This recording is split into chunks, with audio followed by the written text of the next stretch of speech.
আসসালামু আলাইকুম সবাইকে। আজকে আমি আলোচনা করতে যাচ্ছি নবম দশম শ্রেণীর রসায়নের অধ্যায় 4-এর উপরে, যে টপিকটি হলো মূলত পর্যায় সারণীতে মৌলের অবস্থা নির্ণয়।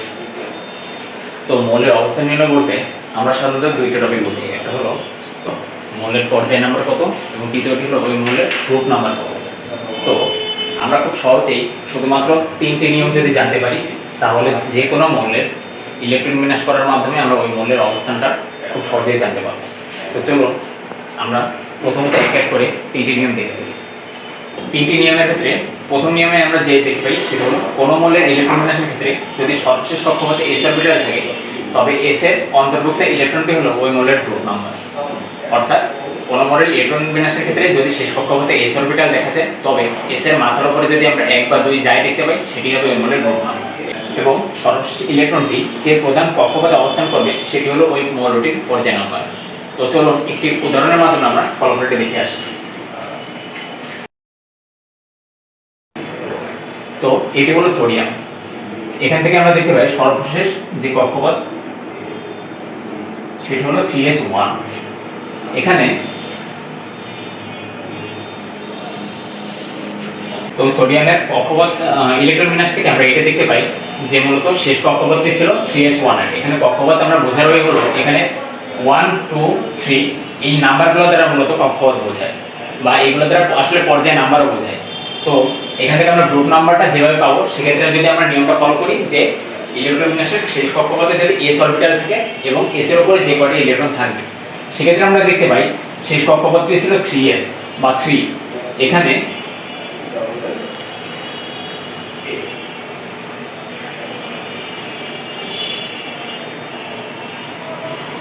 s এর উপরে একটি অরবিটাল থাকে, একটি ইলেকট্রন থাকে, মূলত এর গ্রুপ নাম্বার হবে 1 এবং পর্যায় নাম্বার হবে 3, কেননা এর প্রধান শক্তি স্তরে 3 আছে এজন্য।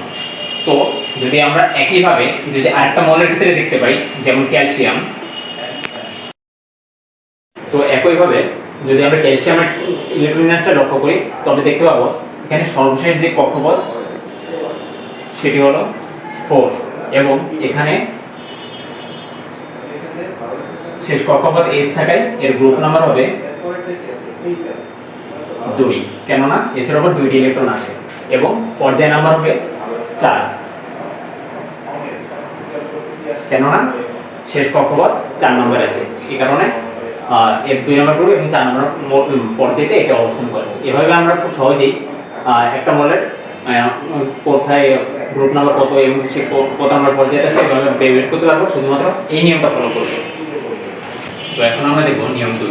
এখানে মূলত কি বলা হয়েছে যে কোনো মৌলের ইলেকট্রন বিন্যাসের ক্ষেত্রে যদি সর্বশেষ কক্ষপথে s ও p অরবিটাল থাকে, অর্থাৎ ইলেকট্রন বিন্যাস করার ক্ষেত্রে যদি s এর পরে p চলে আসে কোনো ক্ষেত্রে, তবে s ও p এর মোট ইলেকট্রনের সাথে 10 যোগ করে গ্রুপ নাম্বার বের করতে হবে এবং পর্যায় ঠিক আগের মতো, অর্থাৎ শেষ কক্ষপথে যত নাম্বার থাকবে সেটি বা যত কক্ষপথ নাম্বার থাকবে সেটিকে আমরা মূলত পর্যায় নাম্বার হিসেবে কাউন্ট করব। তো একটি উদাহরণের মাধ্যমে চলুন আমরা এটার ফলাফল নির্ণয় করি। 15তে আছে ফসফরাস। তো ফসফরাসের ইলেকট্রন বিন্যাসের ক্ষেত্রে শেষ কক্ষপথে s ও p দেখা দিয়েছে। তো আমরা যদি নিয়মটি ফলো করি, তাহলে দেখতে পাবো s এর পরে p আসছে। সেক্ষেত্রে আমরা গ্রুপ নাম্বারটা কিভাবে করব, s ও p যোগ করব এবং এর সাথে 10 যোগ করব।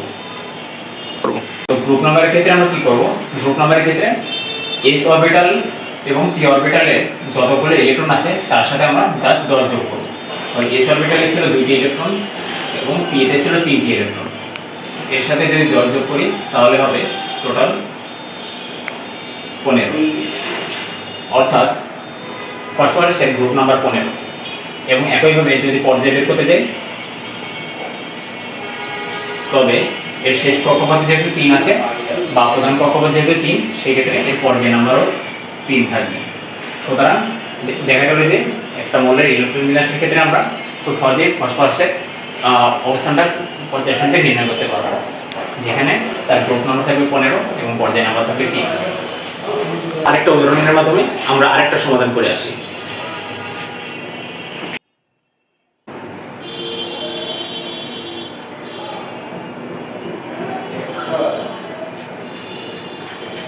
আর্গনের ইলেকট্রন বিন্যাসের ক্ষেত্রে আমরা দেখতে পাই এরও সেম আগের মতো শেষ কক্ষপথে এস এবং পি অরবিটাল রয়েছে, এবং এস পি অরবিটাল থাকার কারণে আমরা কি করব, আগের মতনই এস অরবিটালের ইলেকট্রন সংখ্যা এবং পি অরবিটালের ইলেকট্রন সংখ্যা যোগ করে এর সাথে 10 যোগ করে, সেক্ষেত্রে আমরা কি দেখতে পাবো, এস অরবিটালের ইলেকট্রন ছিল 2টি, পি অরবিটালে ছিল 6টি, আর এর সাথে যদি 10 যোগ করে দিই তাহলে পাবো টোটাল 18।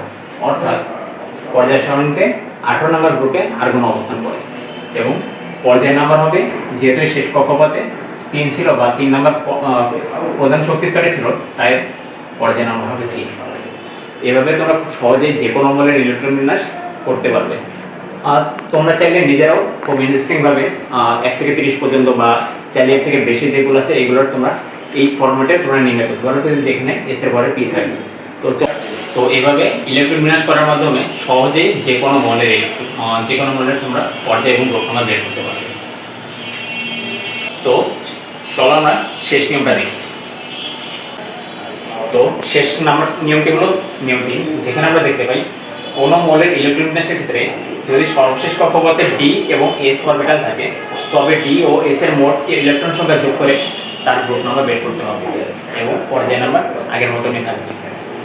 অর্থাৎ যদি আমরা একটা উদাহরণ দেখি, সেক্ষেত্রে আমরা খুব সহজেই এটা ফাইন্ড আউট করতে পারবো। যেমন এখানে দেওয়া আছে আয়রন, এটা ইলেকট্রন বিন্যাসের ক্ষেত্রে আমরা দেখতে পাই যে শেষে যেটা আছে, শেষে মূলত 3D এবং 4S দুইটা কক্ষপথই আছে। এখানে 3D ও 4S এর ইলেকট্রন সংখ্যা আমরা নিয়ম অনুযায়ী যোগ করব।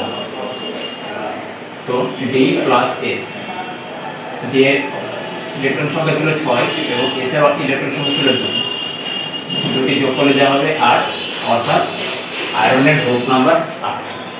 এবং পর্যায় নাম্বার, যেহেতু শেষ কক্ষপথ 4 নম্বরে আছে বা 4 নম্বর হলো তার প্রধান শক্তি স্তর নাম্বার, সেটা হলো পর্যায় নাম্বার।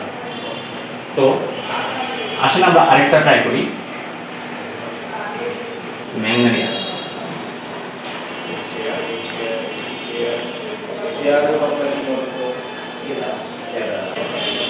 তো ম্যাঙ্গানিজের ইলেকট্রন বিন্যাসের ক্ষেত্রেও দেখা গেছে শেষ কক্ষপথে ডি এর পরে এস চলে আসছে, অর্থাৎ ডি এর অরবিটাল, এবং পরবর্তীতে এরপরে এস অরবিটাল আসছে। সেক্ষেত্রে গ্রুপ নাম্বার হবে ডি অরবিটাল যোগ এস অরবিটাল। ডি অরবিটালে ইলেকট্রন নাম্বার কত, 5টি, এবং এস অরবিটালে ইলেকট্রন নাম্বার 2টি। সেক্ষেত্রে গ্রুপ নাম্বার দাঁড়াবে 7, অর্থাৎ ম্যাঙ্গানিজ পর্যায় সারণীর 7 নম্বর গ্রুপে অবস্থান করতেছে। ঠিক একইভাবে যেহেতু এর শেষে প্রধান শক্তি স্তর নাম্বার 4, তাই ম্যাঙ্গানিজের পর্যায় নাম্বার হবে 4। ঠিক একইভাবে আমরা শুধু ম্যাঙ্গানিজ বা আয়রন না, এরকম করে অন্যান্য মৌলের ইলেকট্রন বিন্যাসের মাধ্যমে তাদের পর্যায় নাম্বার এবং গ্রুপ নাম্বার সহজেই বের করতে পারবো। এই 3টি নিয়ম ফলো করতে পারলে আমরা পর্যায় সারণীতে অবস্থানকৃত 118টা মৌলের যে কোনোটা আমরা খুব সহজেই তাদের পর্যায় নাম্বার এবং গ্রুপ নাম্বার আইডেন্টিফাই করতে পারবো।